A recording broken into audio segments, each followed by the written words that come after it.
ॐ पूर्णमदः पूर्णमिदं पूर्णात् पूर्णमुदच्यते पूर्णस्य पूर्णमादाय पूर्णमेवावशिष्यते।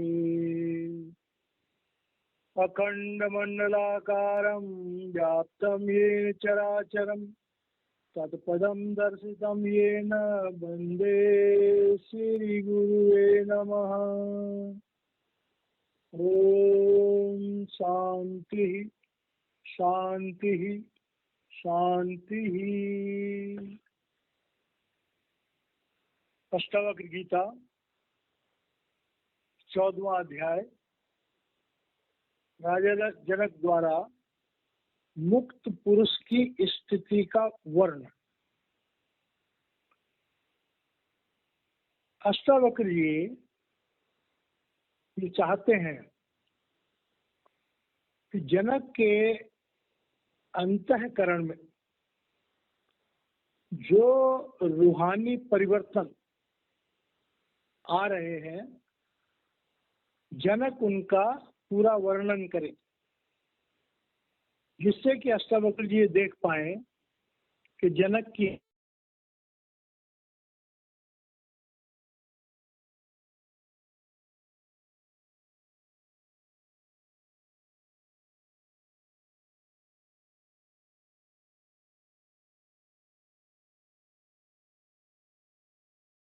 नहीं समझ पाए। क्योंकि रूहानियत के रास्ते पर जब भी कोई शिष्य आगे बढ़ता है तो उसे कोई पहला अनुभव होता नहीं है, उसके लिए तो हर अनुभव एक नया अनुभव होता है। और जो गुरु बन चुका है उसने उन सब अनुभवों को अनुभव किया हुआ है। तो शिष्य को प्रॉपरली गाइड करने के लिए गुरु चाहता है कि शिष्य अपनी अवस्था को स्वयं बताए। तब जब शिष्य को ये महसूस होगा कि कहां पर मेरी गलती है तो वो उसे सुधारने की कोशिश करेगा।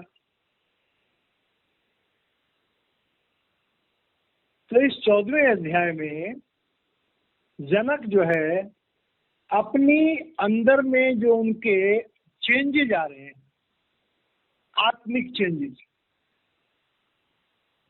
तो उनका वर्णन वो कर रहे हैं। ये पहला सूत्र है जनक उवाच। अब जनक जो है बता रहे हैं, प्रकृत्या शून्य चित्तो यह प्रमादा भाव भावनः निंद्रितो बोधिता एवं क्षीण संसरणो ही सह। अब रूहानी बातों को जब कोई आदमी एक्सप्रेस करता है तो या तो वो उसके सामने कुछ समझाने के लिए एक्सप्रेस करता है और या कुछ जानने के लिए एक्सप्रेस करता है। तो यहाँ जनक को समझाने के लिए एक्सप्रेस नहीं कर रहे हैं, जनक तो जानने के लिए एक्सप्रेस कर रहे हैं कि मैं अपने गुरुदेव को बताऊं कि मेरी आंतरिक स्थिति कैसी है। तो जनक कह रहे हैं कि प्रकृत्या शून्य चित्तो, मेरा अंतःकरण जो है मन बुद्धि चित्त अहंकार, चित्त में हमारे संस्कार स्टोर हाउस है।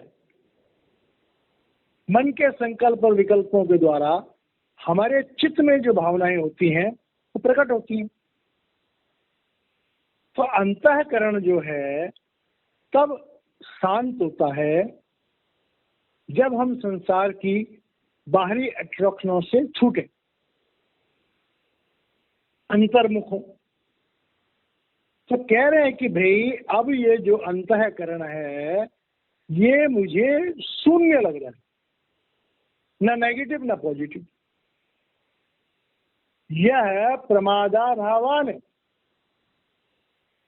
अब कह रहे हैं कि ये संसार जो है, या मैं जब संसार में व्यवहार भी कर रहा हूं, पहली बात तो कही कि मुझे अपना चित्त शून्य लग रहा है। मतलब इसमें उठने वाली काम क्रोध लोभ अहंकार की जो तरंगे थी, पहले तो वो तरंगे मुझे अब शून्य अवस्था में लग रही है।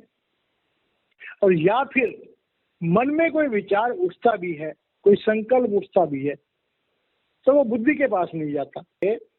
फिर इस बात का कोई फर्क नहीं पड़ता कि वो सुप्त अवस्था में है या जागृत अवस्था में है। अब साधु महात्मा होते हैं, हम देखें उनको तो संसार में व्यवहार करते हैं, लोगों से बात भी करते हैं, हंसते भी हैं, कभी कभी थोड़ा सा विनोद की भी बात कर लेते हैं, लेकिन अंदर से वो हर घड़ी हर पल प्रभु से जुड़े होते हैं, हर समय सबसे जुड़े होते हैं। किसी भी साधु के बाहरी व्यवहार से उसके बारे में हम कोई कल्पना नहीं कर सकते। तो इसी का जिक्र कर रहे हैं कि निंद्रितो बोधित इव क्षीण संसरणो ही सह।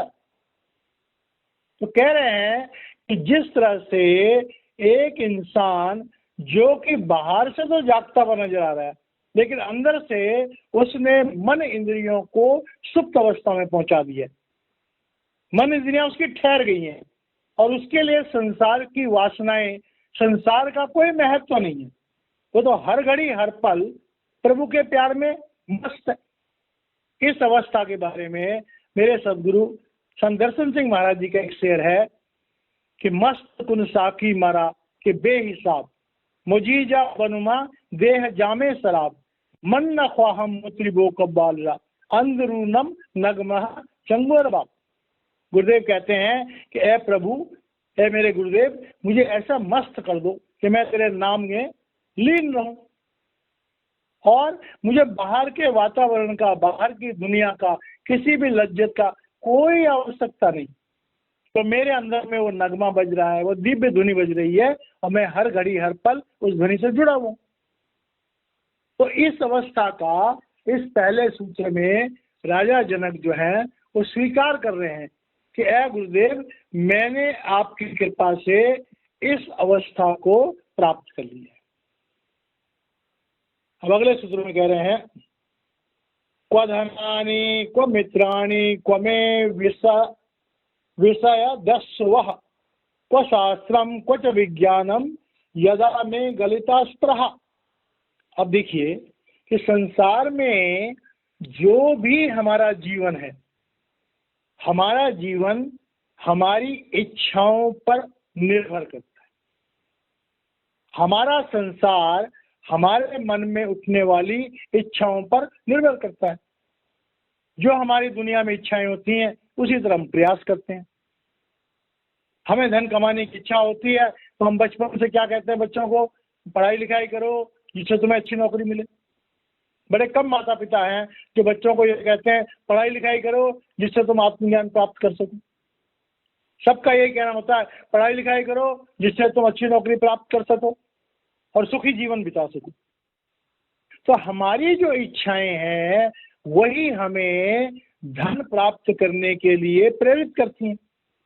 धन कमाओ, ऐश्वर्य रखो, अच्छा घर बनाओ, बढ़िया नौकरी प्राप्त करो, अच्छी नौकरी होगी तो अच्छे घर की लड़की मिलेगी, जीवन आनंद से कटेगा, बड़ी गाड़ी होगी, समाज में इज्जत होगी।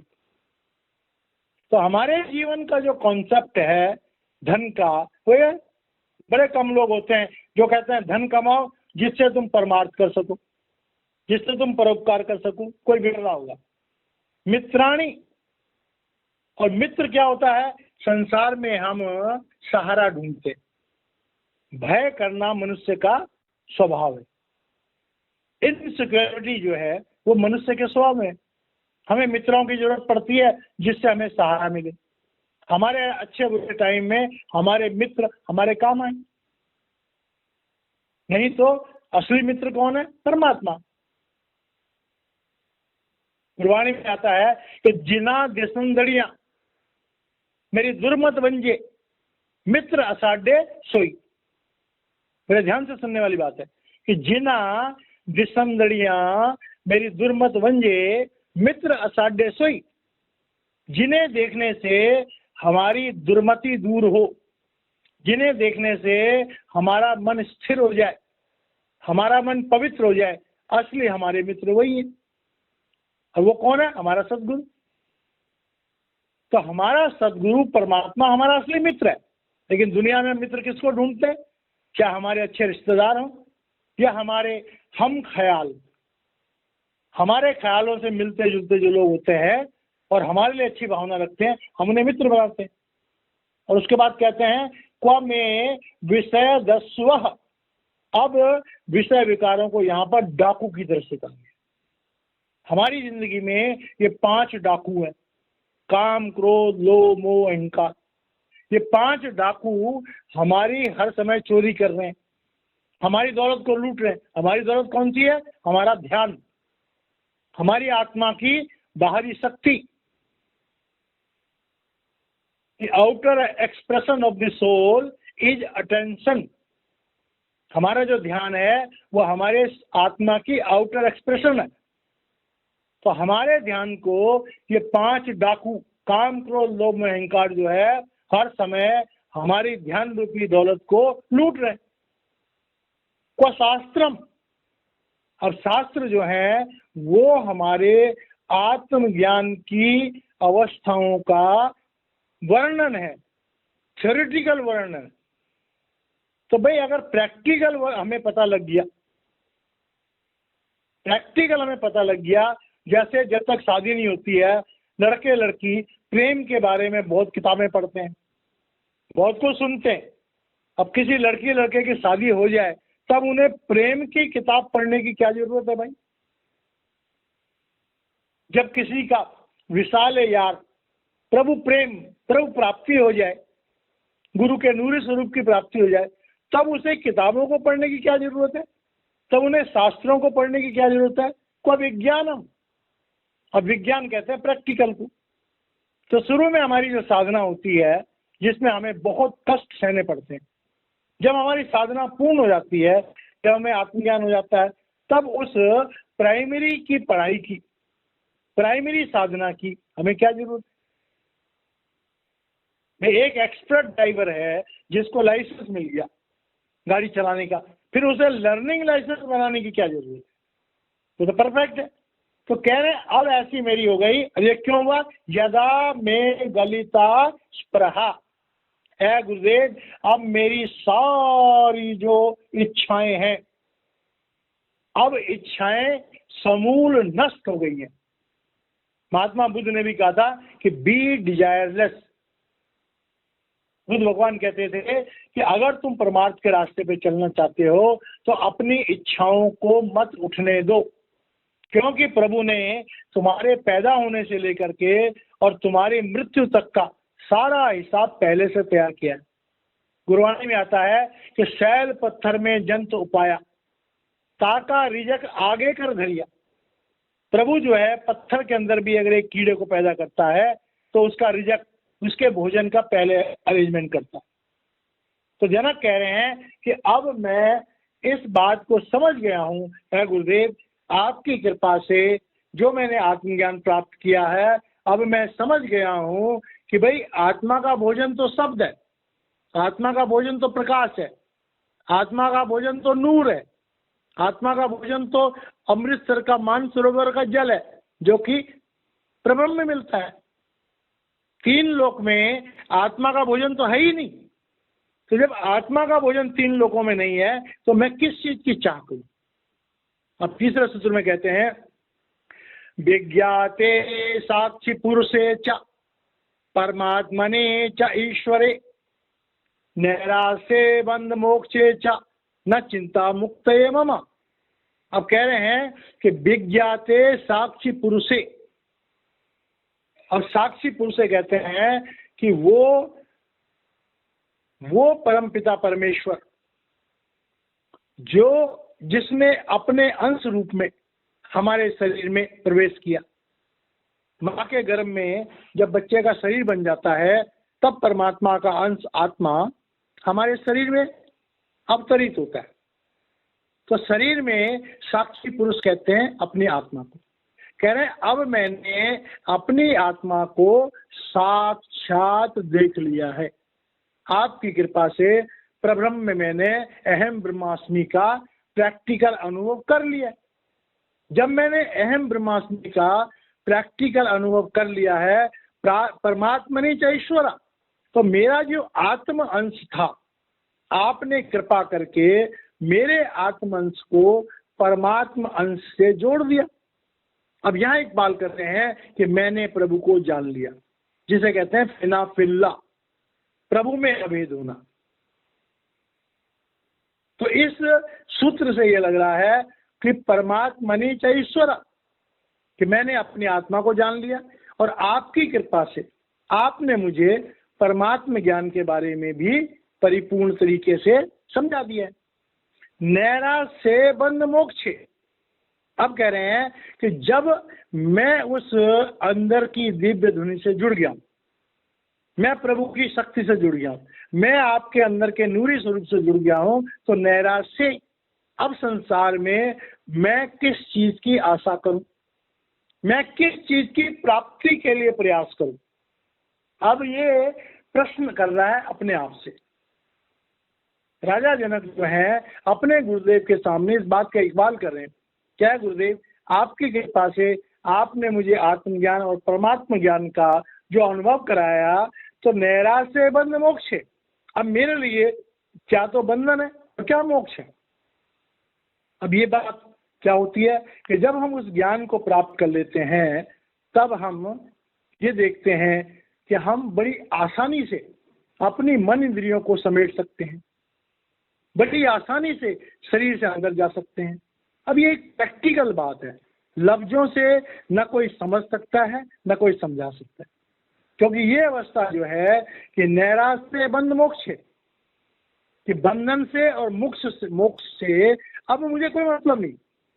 जो आत्मा पिंड अंड और ब्रह्म को लांग करके प्रब्रह्म में जाती है, जहां पर उसके साथ मन नहीं होता है, उसके गुरु का सार शब्द रूप होता है, वही आत्मा इस बात को कह सकती है। मतलब कि अब प्रब्रह्म की अवस्था का बहुत गहराई से राजा जनक जो है अपने गुरुदेव को बता रहे हैं कि चा न चिंता मुक्त मम, अब मुझे संसार से मुक्त होने का, अब मुझे मोक्ष प्राप्त करने की कोई भी इच्छा या कोई भी चिंता नहीं है। एक आम इंसान होता है, जिस इंसान को कोई ज्ञान नहीं, जिस इंसान के जीवन में कोई समर्थ गुरु नहीं, तो उसे चिंता लगी रहती है कि मेरे जीवन का क्या होगा। लेकिन जिस इंसान की जिंदगी में जो भी भाई बहन इस सत्संग को सुन रहे हैं, उनको इस बात को बड़ी गहराई से समझना होगा, हमारी जिंदगी में एक जीवन मुक्त गुरु, एक ऐसा गुरु जो जन्म और मृत्यु के बंधनों से परे है। जन्म मरण दोऊ में नहीं, जन पर उपकारी आए, जिया दान में भक्ति लायन हरिश्व लायन मिला। जिसको प्रभु ने कमीशन दे के भेजा हो, प्रभु ने कहा हो कि जाओ मेरे प्यारे बच्चों को इस मृत्यु लोक से वापस लेके आओ। परमात्मा ऐसे आत्मा को, ऐसे गुरु रूप को अपनी समस्त शक्तियां देख करके इस पृथ्वी लोक में भेजता है। और वो जो गुरु रूप होता है, काल सत्ता उससे डरती है, काल सत्ता उसका कुछ नहीं बिगाड़ सकती। क्यों? कि वो काल के दिए हुए 3 शरीरों और 3 मनों का गुलाम नहीं है। एक आम इंसान तो अपने पिंडी शरीर और पिंडी मन का ही गुलाम है, सारी जिंदगी में हम गुलाम है। कोई विरला होगा जिसको अपने मन इंद्रियों पर काबू होगा, जिसके मन इंद्रियां उसके बस में होंगी, कोई विरला इंसान नहीं। तो जब हमें मन इंद्रियों का, पिंडी मन और पिंडी शरीर की इंद्रियों पर बस नहीं है, तो फिर अंडी शरीर और अंडी मन तो और सूक्ष्म है, ब्रह्मंडी शरीर और ब्रह्मंडी मन तो और सूक्ष्म है। और यही कारण है कि बड़े बड़े महात्मा जब अंदर के दिव्य लोकों में गए तो वहां भी फंस गए। ऋषि विश्वामित्र, ऋषि पराशर, श्रृंगी ऋषि, बड़े बड़े जो हैं ऐसे परमार्थ पे चलने वाले लोग जो हैं, इन वासनाओं से जीत नहीं पाए, फंस गए, गिर गए। जनक कह रहे हैं कि ऐ गुरुदेव, अब आपकी कृपा से आपका जो नूरी स्वरूप है बाहर शरीर रूप में है, अंदर में शब्द रूप में है, उसके बाद आपका नूरी रूप प्रकट होता है, शब्द और नूर एक साथ हो जाता है। तो आपके शब्द और नूरी रूप में मेरी आत्मा जो शब्द और नूर है वो एक में एक होकर के आप मुझे प्रब्रह्म के देश, ब्रह्म के देश से प्रब्रह्म में त्रिगुणातीत आपने मुझे करा दिया। अब जब मैंने ये समझ लिया कि मुक्ति क्या होती है, अब ये आप क्यों कह रहे हैं? क्योंकि उस अवस्था को प्राप्त करके हमारे प्रारब्ध कर्म जब तक खत्म नहीं होते हैं तो आत्मा को वापस पिंडी शरीर में आना पड़ता है अपने प्रारब्ध कर्मों को भोगने के लिए। तो कह रहे हैं कि अब आपकी मेहरबानी से मैं उस अवस्था को महसूस कर रहा हूं।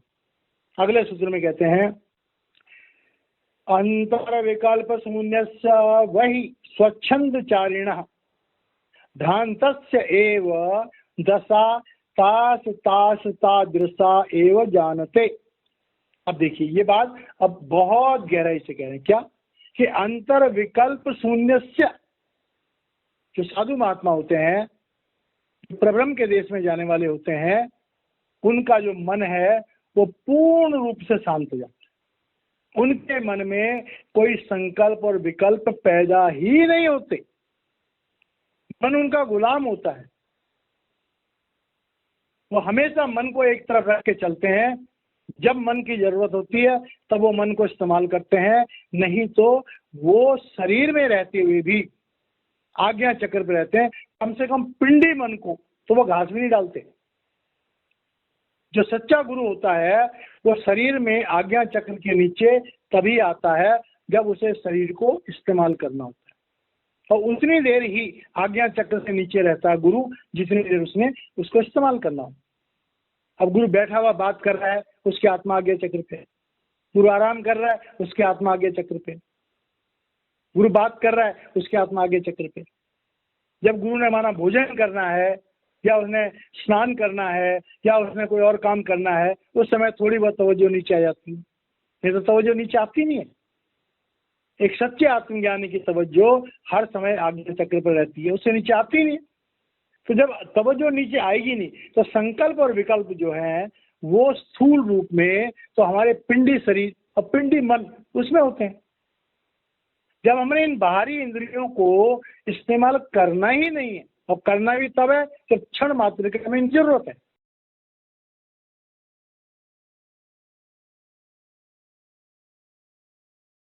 आ गई है कि मेरे अंदर न संकल्प पैदा हो रहे हैं और मेरे अंदर न विकल्प पैदा हो रहे, और वही स्वच्छंद चारिण है। और बाहर से मैं बिल्कुल फ्री हूँ, मतलब बात करो, चित करो, संसार में व्यवहार करो, सारे काम करो। तो कौन सी अवस्था कि हथ कारबल और दिल यारबल। हमें रूहानियत में इस अवस्था को जल्दी से जल्दी प्राप्त करना होता है। कोई भी भाई बहन नामदान लेने के बाद जितनी जल्दी इस अवस्था को प्राप्त करेगा, और ये अवस्था कब प्राप्त होगी? जब हमारा अनाहत शब्द खुल जाएगा। और अनाहत शब्द कब खुलेगा? जब गुरु हम पर प्रसन्न होगा। गुरु की प्रसन्नता से ही हमारा अनाहत शब्द खुल सकता है। बिना गुरु की कृपा के हमारा अनाहत शब्द नहीं खुल सकता। गुरु की कृपा से ही गुरु हमें अनाहत शब्द से सार शब्द मिल जाता है, क्योंकि अनाहत शब्द जो है वो ब्रह्म से परे नहीं जा सकता। जाप मरे, अजपा मरे और अनाहत भी मर जाए, और सुरत समानी शब्द में ताही काल न खाए। जब तक हमारी आत्मा प्रब्रह्म में जाकर के सार शब्द में जाकर के लीन नहीं होती है, तब तक जो है हमारा खतरा बना रहता है।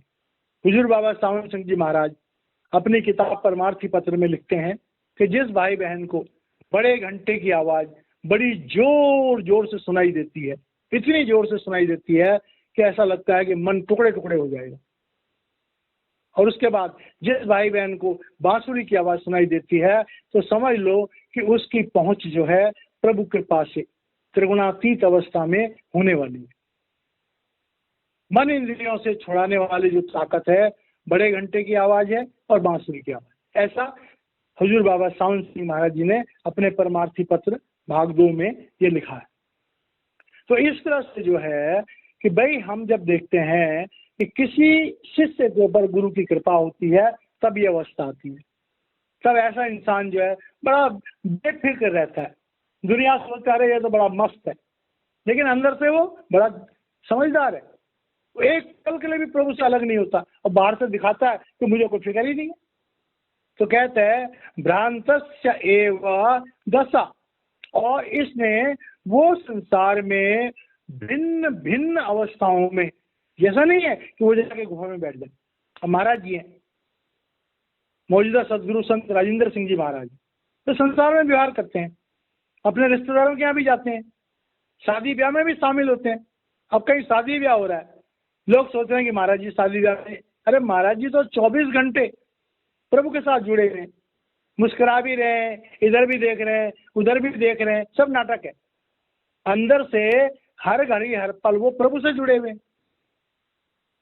तो किसी सच्चे गुरु को, किसी सच्चे परमार्थी को जब हम प्रैक्टिकल देखेंगे तब इस सूत्र का मतलब हमारी समझ में आएगा। और उसका एक सबसे बड़ा टेस्ट है, ऐसे इंसानों की जो आंखें होती हैं उनसे नूर बरसता है। ऐसी अवस्था में जब कोई आत्मा पहुंच जाती है उसकी आंखों से नूर बरसता है। कोई भाग्यवान अगर उनकी आंखों में देख ले तो ये समझ लो कि उसको भी बड़ी रूहानियत की प्राप्ति हो जाएगी। इसीलिए कहते हैं सदगुरु की आंखों से नूर बरसता है। तो स्पिरिचुअलिटी सदगुरु के आंखों से मिलती है, जिसके बारे में कहा गया कि spirituality cannot be taught, it can also not be bought, but it can be caught from someone who is one with God. जो प्रभु में एक हो गया है, ऐसे इंसानी शरीर की आंखों से हम रूहानियत को प्राप्त कर सकते हैं।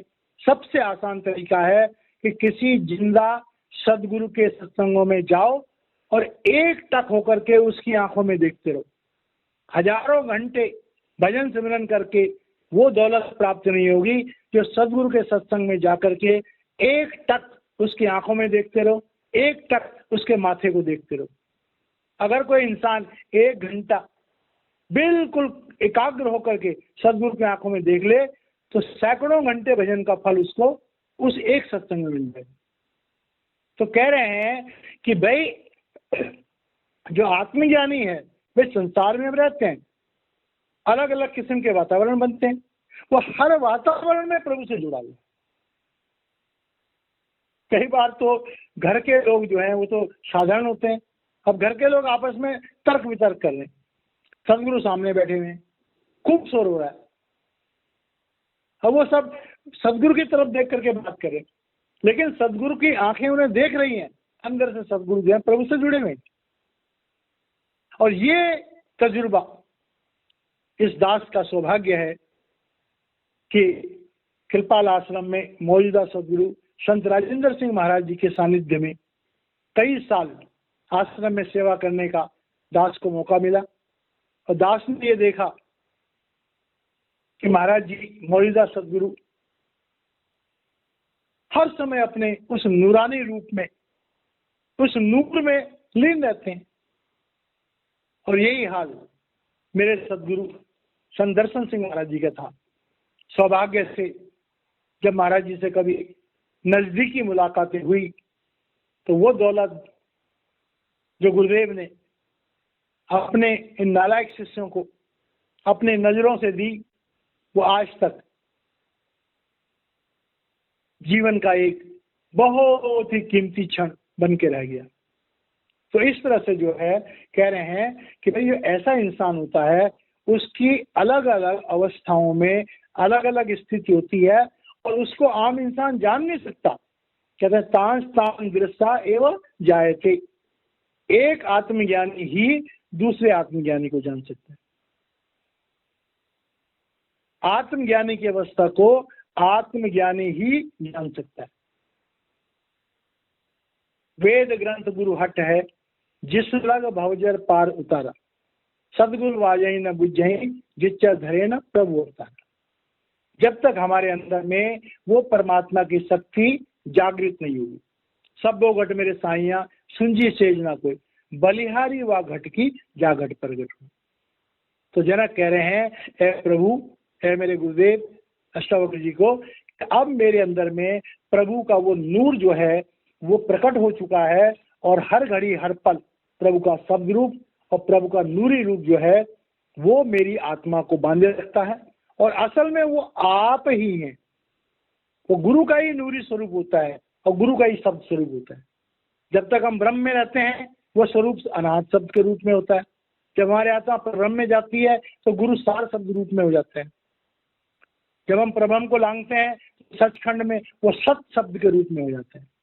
और फिर सत शब्द जो है गुरु का सत शब्द रूप हमारी आत्मा को अपने साथ जोड़ के और प्रभु में लीन हो जाता है, एक में हो जाते हैं, हम अभेद हो जाते हैं, फिना फिल्ला प्रभु में अभेद हो जाते हैं।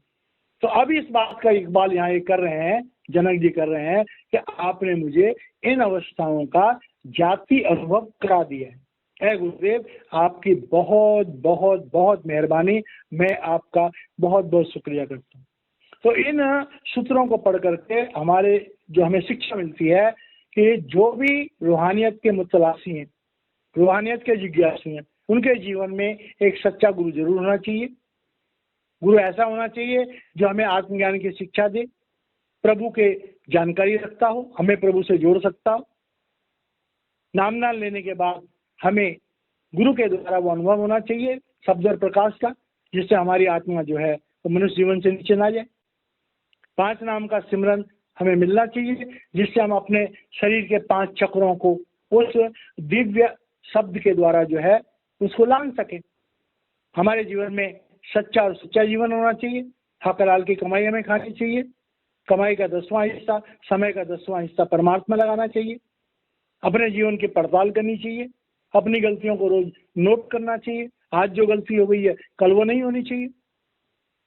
हमें एकांत में रहने की कोशिश करनी चाहिए। भजन सिमरन करना है कि या निशा सर्वभूतानाम तस्याम जागृति संयमी यस्याम जागृति भूतानी सा निशा पश्यतो मुनि। भजन सिमरन करना है तो भाई रात में थोड़ा सा अपना कष्ट करो। तो इस तरह से जो है ये हमारा 14वें अध्याय का 4था सूत्र है और यहाँ पर 14वां अध्याय समाप्त होता है। 15वां अध्याय हम कल शुरू करेंगे। जय महाराज जी।